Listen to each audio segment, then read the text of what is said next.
you guys were kind of joking around, like Beastie Boys, like, these guys doing hip hop, but it was kind of like the hardcore scene in New York, the punk rock scene. And it was sort of a joke. There were a lot of inside jokes.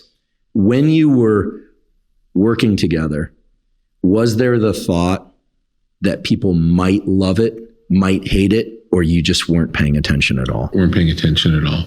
Never considered it. There were no, at that point in time when we were making Licensed to Ill, hip hop music was a tiny underground thing. And there was no one making hip hop at that time thought it would ever mean anything. It was not a realistic thought. So we were making it really for our crazy friends, and that's it.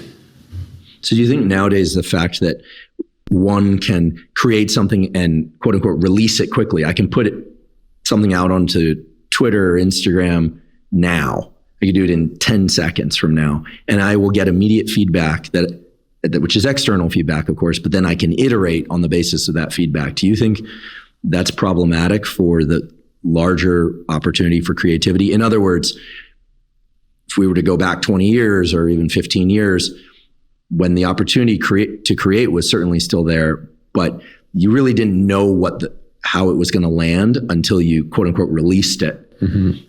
It seems to me there was more opportunity to stay in that magical rainforest that is the creativity itself. I don't think it's wrong or right. It's more information that you can use or not use, and use it in a useful way. And you can make something and put it out, and people could not like it, and you're like, oh, they still don't get it. Here, I got to go harder. I got to go harder in that direction. Not, do you know what I'm saying? It's like not to react away from information. Mm-hmm. It can be helpful. It can be helpful when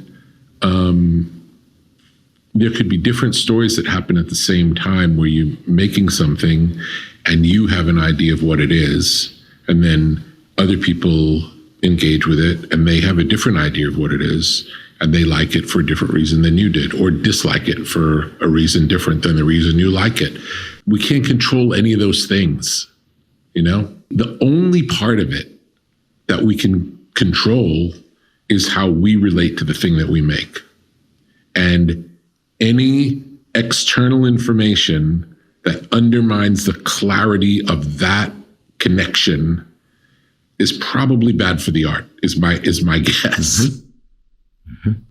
Oh, and again, I'm only saying this from my experience. Like I try to make things, all I've ever tried to make was something I like, or something that I felt like was missing as a fan that I wanted, and nobody was making it, so I'll make it, but it wasn't,